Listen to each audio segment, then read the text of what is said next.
Welcome to Grappling with Gray, a forum for promoting an ethical mindset and ethical decision-making to help us more clearly see both sides of complex issues and better navigate the moral challenges of everyday life. I'm Rabbi Yonason Goldson, and I'd like to welcome my guest today. With me for the first time is Christopher Bauer, who's a speaker, author, and consultant on ethics, compliance, and accountability. Deb Coviello, also known as the Drop-In CEO, is an author, speaker, podcast host, and silver medalist curler. Not your hair. My hairstylist does a good job. Who coaches C-suite leaders of today and tomorrow to navigate challenges with confidence.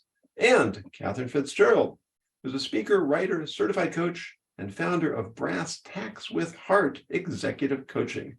She works with C-level leaders and their teams as they navigate the choppy waters of aligning people, performance, and profits. Thank you all for being with me. My pleasure. Thank you for having us. Yep. Good to be here. And here is today's scenario. Recently, Alec Baldwin and Halyna Gutierrez-Reed were charged with involuntary manslaughter in the accidental death of Halyna Hutchins by a prop gun that turned out to be loaded with live ammunition.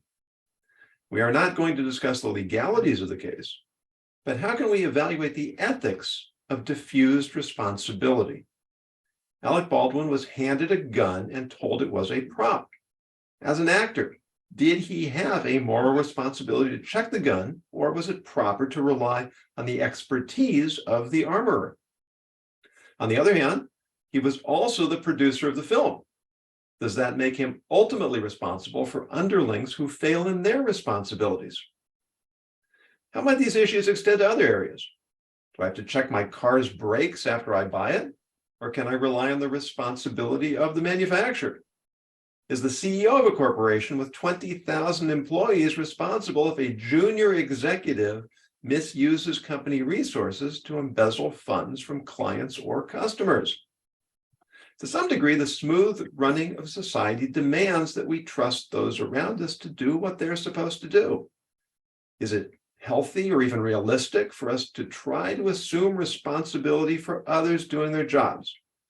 If not, where does accountability lie? The floor is open.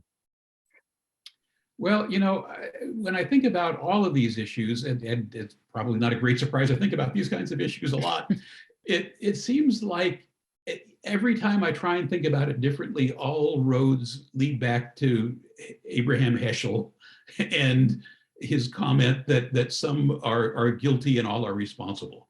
I think that the moment you try and diffuse responsibility by saying it's their job, whether you're talking about a multinational geopolitical issue or buying your car, you move away from the reality that we all need to take some responsibility for the safety of the world, the reality of the world. I mean, to sound a little hairy-fairy, what we put out into the world and what the consequences are of our actions. So it feels like an ultimately false division to say that the CEO is ultimately responsible or the frontline person is responsible. They both have a responsibility, and it may be different or it may be the same.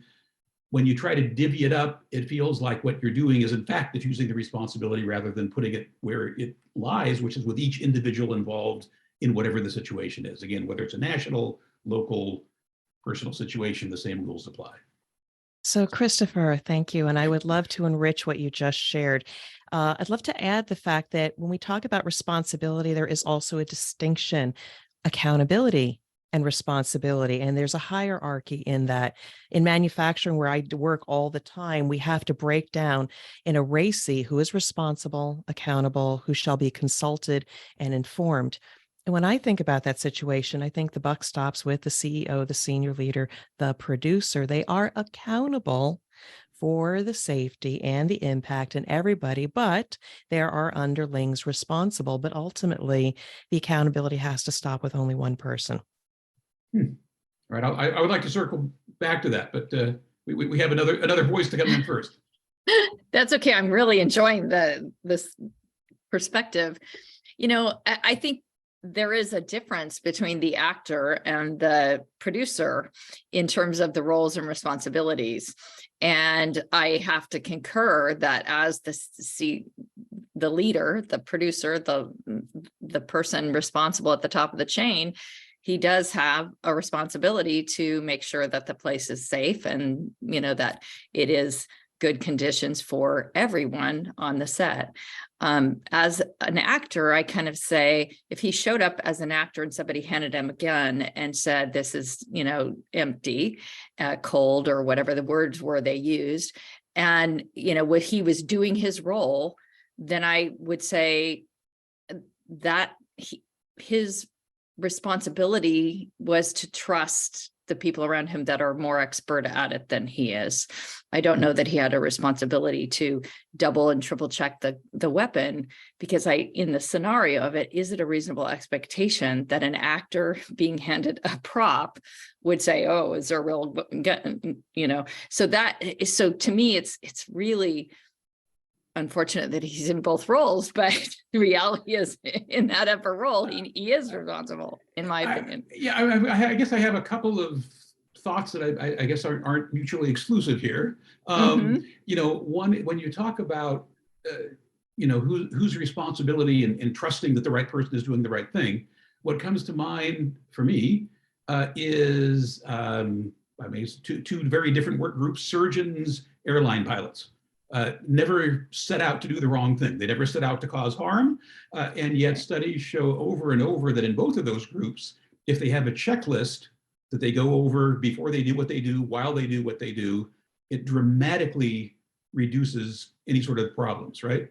So my thought is, if you're on the set, the armorer, to use this example, absolutely is the person who's supposed to make sure that everything is okay.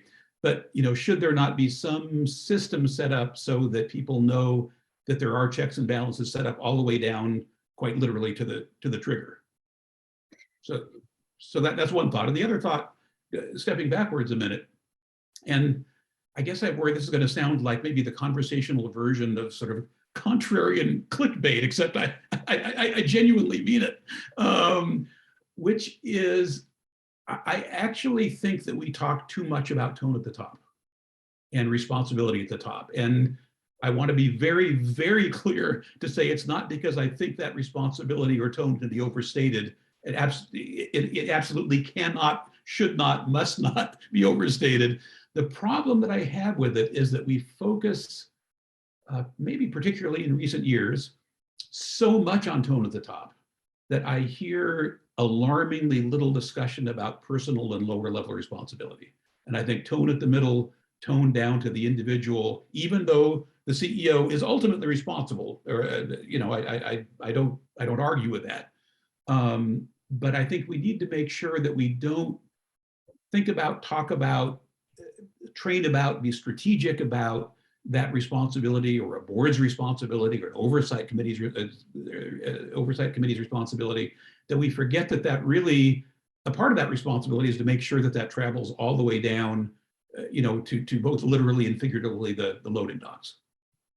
I think what you're saying, or what I hear, or what I think, is that the responsibility of the leader is to create a culture of responsibility. Absolutely. And to your point, Deb, the distinction between responsibility and accountability, I think, is a critical one. In fact, just today, somebody posted an article about the CEO of Google, who fired, I think, 12,000 people, and said, I take responsibility. Well, what does that mean? You're responsible. Are you accountable? And if you are, what is the accountability? And we use these words, and we have to make sure there's something to them. Yeah, Deb. Yeah, I mean, this is another thing I've recently learned, is when we try to get to the root cause or what happened in terms of that accountability, yes, there's responsibility up and down and through the rank and file, but I would often say, how many times does that process actually work, for which the systems are working? One has to, as a leader, at least dig into and try to understand what were the conditions that existed on that day that were different, that enabled a failure of the system to work? And then based on that, what are the management practices systems? Were we in a rush? Did we violate some rules in terms of safety checks and like you say, checklists, or rushing? Maybe he should have checked the thing, but because it was a tight schedule, we have to look at those conditions. Yes, accountability, responsibility, the top, the middle, etc. But ultimately, we have to understand, well, what went wrong? What went wrong this one time? And the leader should be then accountable for then trying to fix those systems and processes. Unfortunately, in this one particular chance, the systems and the conditions broke down. Yeah. You know, Catherine, I think Absolutely you made a agree. really astute point that for me to try to take responsibility for something outside my area of expertise may in fact be irresponsible. No? Well, that's what I was going to add is, as an actor coming to the set, we don't know what his personal life experience is in terms of weaponry.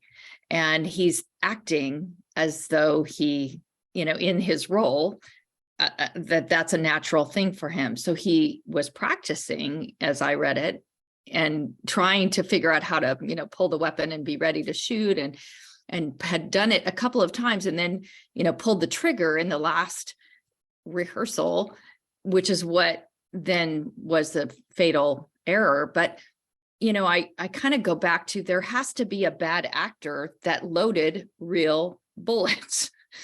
And ultimately that person had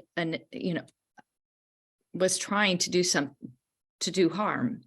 And so ultimately that person is responsible for what the rolling events that happened as a result of his or her putting real bullets in that gun.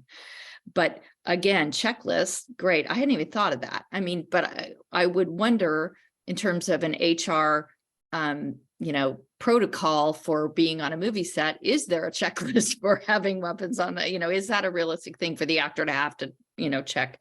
I mean, certainly it's a great idea, but is it existing, and did they violate it? Who knows? And I think you mentioned, Christopher, that in the airlines, when they implemented checklists, it dramatically diminished the number of pilot errors. Yes. It's one of those things, checklists are important, but if nothing else, it slows the process down. And so again, maybe we were going too fast in this particular situation. I think the one thing bothers me right now, and I don't deny that, I don't know what is the truth in terms of the media and the actual actor. I'm sure that there is remorse and sadness and regret about what has happened, but I wonder also then from a media perspective, that accountability, that strength and leadership, even if a bad thing happened, it's been a lot of denial too. So I think along with that accountability and responsibility, and yes, you have to get to the root cause, but there's an element of that external leadership. A bad thing happened, but where is at the top level, at the producer level, to say, I ultimately take accountability here. I think there's an internal mindset or communication opportunity here in terms of ethic, not just the thing that went wrong, but also how do we project the situation out into the world? Yeah, I absolutely agree. I have to wonder to what extent there's a legalistic issue at here, since there actually are charges. Yeah. Is there some sort of literal or figurative hush required? Yeah, and we may never know. Could be coached that way again, just to minimize any damage, unfortunately. They certainly would not have charged without evidence and without a probable, cause. But I also wonder, was the set open or closed? Was there a finite number of people that potentially had access to those weapons? And, again, someone had ill intent at the beginning. Yeah, I mean, that really is, and I hadn't thought this through completely, but you're absolutely right, Catherine, that what in the world is live ammunition doing in a prop gun? Right. And how did it get there? Well, here's a question I would have though in response. So absolutely, no question, there should never have been live ammunition anywhere near there. I haven't read as much of that maybe as the rest of you have, but I guess I don't know enough to presume that there was ill intent. Now, there might have been, and we may hear about that as this all unfolds, You know, there are honest mistakes that have catastrophic results. And I don't know that we know whether or not this might have been one of them. Yeah, and when those honest mistakes have catastrophic outcomes, you know, there's something they called Hamlin's razor. Not sure where it comes from, but don't ascribe to malice that which can be explained through simple stupidity. Yeah. And it could be that somebody thought, well, let's go out target practicing, and they were just careless. I'm a proponent. Yeah, I'm a big proponent of trust but verify. I mean, it's one of those things that our vehicles are wonderful these days. They have these error-proof things. You left your lights on, danger, danger. There's somebody coming up behind you. Stop, don't move backwards. But it takes a little bit of the human element or the thinking about what we're doing. And when you think about it, it's a safety issue. We are using a gun to simulate some kind of battle or trying to protect or do harm to others. One has to evaluate the situation in terms of the risk and impact. So even if they were simply asking, there's a level of education and understanding that this is potentially an unsafe condition, and are there additional checks, questions to be asked before proceeding. Mm-hmm. So again, a little bit of responsibility on the driver or the pilot of the vehicle or the gun. Yeah, I mean, it just made me think, Deb, that we have a relatively new car, and I don't have to turn the lights on or off. And then I take my wife's car, and I get out, I lock the door, and I'm walking away. And go, oh, I left the lights on. All of these conveniences are really making us less responsible. We're Yes. abdicating to machines responsibilities that used to be ours. And perhaps that spills over into other areas of life, right? We've got our smart devices. Well, they're smart. Let them take care of all the details. And we become much more careless and thoughtless, more accident prone. Yeah. Well, and of course, the self-driving vehicle question is, maybe the ultimate form of that. That's another program, yeah, no doubt. Or three. It's on the list. Don't worry. Yeah, no, I have no doubt. Well, although if we take it back to, to the brief for today and the question about, you buy a car, do you try out the brakes or trust that they're okay? I mean, maybe I'm a fuddy-duddy here, but, if I'm getting my brakes done, you can bet that when I drive out, I'm going to go slowly around the block a time or two to verify. And I would love to make this a comment on my humanity and looking out for others. But for starters, I'm looking out for myself. I don't want to drive into anybody else either. So I'm gonna, hopefully trust and verify. But even if I don't trust, I'm going to verify either way.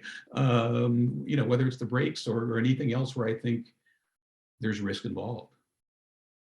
I think the fact that this was a movie set and that they are fabricating a story, whether it is, modeled after a real life happening or not, I don't know anything about the movie, but the reality is that they are playing pretend. And I keep kind of coming back to that, in that what is a reasonable fear, or, what is a reasonable expectation of safety when you enter a movie set, when you have weaponry there, because there's, laser guns and all kinds of other things that they play with. And why would they think that this particular weapon would be, a potential for a fatal incident? Mm-hmm. And, I read that there were 3 guns, according to the court document, that were laid out for this particular scene. All, had been declared cold by the armorer and the other, I can't remember what the name of the other role is, but, and so I think this is humanity. And this is a situation where we, in terms of ethical responsibility, I'm not saying they don't have it. I'm just saying I have empathy for where they came from and how shocking it would be to be rehearsing for a scene, having, the camera person be there, the assistant director, the director, and kill somebody. that whole thing just blows my mind, and I feel empathy for all involved, and that idea of having to find the person responsible or the person who will be accountable to that situation is just, very difficult for me to wrap my arms around, because it seems like a tragic accident. And which is why I kind of go back to, where did the bullet come from? And how did that happen? And So, how many people are on the set? Catherine, you're triggering a thought for me, because I also have worked like in food safety. And when we think about baby formula and we feed our infants, we trust that it is wholesome, nutritious, and safe. And we don't necessarily taste it ourselves to see if there is a negative impact. And then it's unfortunate that when something bad happens, and I know somebody that something bad happened, then they start going into, well, who let that out? Who tested it? Who this, and this? And as you dig deeper in those scenarios, and again, nothing trying to be unethical, but sometimes based on rolling the dice and the risk involved, senior leaders may make the decision to have not stopped the shipment, done additional testing. And unfortunately, when they roll the dice and don't check things or make the wrong decisions, bad things happen. Again, it's a very, very, very, very small percentage. But I think leadership in general has to think better about, is that 1%, that 0.1% of not checking something or making a decision to let something go? Are you willing to take the risk of having such a grave impact? So that's where I go up to the accountability. Somebody's got to, somebody's taking decisions. And somewhat darker, piggybacking onto that, or sort of to turn up the volume on it, I get, extremely uncomfortable when I hear discussions around exactly that kind of thing. And the response is, well, it's a cost of doing business. And I would love to say I've never actually heard that, but I've heard that with some regularity. They call it business decisions. And I've been in business making those types of decisions. Yeah. And I'm proud to say I've held my hand up and say, we can't ship that. Someone's got to. Yeah. Someone's got to. Yeah, I mean, our natural disposition is when something happens that's really beyond what was expected. Mm-hmm. Our first reaction is cover my backside. I want to defend myself. I want to declare my innocence. There's a tremendous amount of wisdom in biblical Hebrew, and the word pesha is translated in some contexts as a fully premeditated sin, and in other contexts as a negligent sin. And I've always found it fascinating that there's the same word for two apparently very different mindsets. And I think that what lies within that is the sense that when we are negligent, we're really setting ourselves up for some inevitable transgression. It might not happen this time, it might happen the next time, but it's going to happen. Mm-hmm. And therefore, the failure to be diligent in the moment to the degree of negligence is effectively leading to a certain outcome at some point, if not now, later. Yeah, in fact, I think it's reasonable to say, based on that logic, that the negligence itself is already the unethical behavior. Right, exactly. Yeah. I fall back on that statement that I made before we started recording, which is there's no right way to do a wrong thing. And the secondary that I learned at that same time was the faintest ink is better than the best memory. And I think in these situations where, tragedy happens and you have to go backwards and think about, what was I thinking? What did I do? How did this happen? I mean, to go back to your comment about the headlights, I was laughing to myself internally because I forgot my PIN number because I've been tapping my card everywhere. And I had to, and it dawned, I'm like, it's like this moment of putting it in and saying it's the wrong one. And I'm going, how did that happen? And I realized, I haven't probably put my PIN in 2 months because I've been tapping everywhere. And then I got somewhere that required it and I couldn't remember my PIN. So we do get accustomed to the automations that have changed our lives and changed the way we think. change the way we do things. This is a tragedy on all levels, but I think that, finding out what happened is really important for future, and not necessarily rushing to judgment. That's the other thing that I think of. They talked about how many jobs that Alex Baldwin has either been fired from or removed, or not removed from consideration because of this situation. And I think people are in a rush to judge in our world every day. And, I try very hard to assume positive intent and to back up and try to understand from the other side what is really happening. And I don't know that our judicial system is built on that. I hope that, but I don't know that it always is. And so there is no great absolute solution in my mind because of all of those factors. Well, the internet certainly has aided and abetted the rush to judgment on virtually every topic. Mm-hmm. But I love what you just said here. Regardless of our position on who's accountable, responsible, trust and verify, the thing is we need to slow down a little bit as a society and seek to understand anything and everything that actually happened, for which then we can have a better conclusion about the ethics of what happened and where does it actually lie. At the very least, to prevent more of these types of things from happening. We can't undo the past. We can figure out how it happened. Maybe it was negligence, maybe it was criminal negligence, maybe it was a tragic accident. But either way, assigning blame or accountability is one issue. Preventing future such mistakes is a different issue. And we need to look at both, but we need to look at them independently, I think. I agree. Or Blame and shame. Yeah. Yeah. Blame and shame, or seek to understand and prevent. And I think they don't have to be an either or, but I think that they cannot be simultaneous. And we need to understand before we can make a decision. And need to understand before we can put it to use to prevent future problems. Exactly. And I think, the idea of our world right now is to get a pound of flesh. That will make this all better if we assign blame and then we can move on. Well, and self-righteousness feels so good, doesn't it? Patience is a virtue. Patience. Yes. It's a tough one. Yeah, but the point is going to cut across so many different topics that the court of public opinion is not the place we should be trying these things, especially when there's so much that we may not know.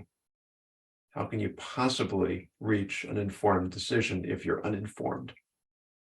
And there again, this has happened throughout time, but I think the internet has dramatically accelerated the pace with which we form judgments based on little or no information, or blatantly misinformation or incorrect information that we may or may not ever know was incorrect information. So even more important, when we do not know who we can trust, you don't know what you can trust because of all the public relations, et cetera, pushing out information. Ultimately, we have to rely upon our gut, our values, assume good, and seek to understand. So again, we have to maybe trust ourselves if we can't necessarily trust the information. Yeah. Good point. Yeah.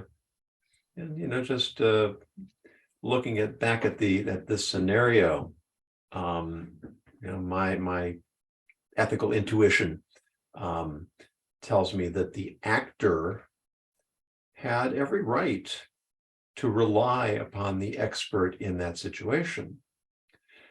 The producer may ultimately be accountable since it's his responsibility. So you sort of got the same person in this case, maybe innocent on wearing one hat, and That's right. less so wearing another hat.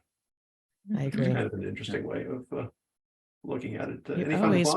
You always give us really, really interesting topics. You kind of turn my brain inside out. It actually hurts a little bit, but it's good. We need to stimulate our thinking versus just doing. Yeah. Yes. Or judging. Yeah. Yes, If which if we- is so tempting sometimes. If we did more thinking, I think we'd be a lot better off. But for better or worse, the headlines are full of opportunities for us to take up these types of discussions. Yes, sadly, if it bleeds, it leads. Yeah. But, very grateful to all of you, Christopher you. Bauer, Deb Coviola, and Catherine Fitzgerald. Really compelling discussion. Thank you so much for being Thanks for here. having Thank us. you. Thank you. For those of you who are watching or listening, if you have an ethical scenario you'd like us to take up, please go to jonasandgoldson.com, use the contact information, and submit your idea. If it's intriguing, we will definitely take it up at some point.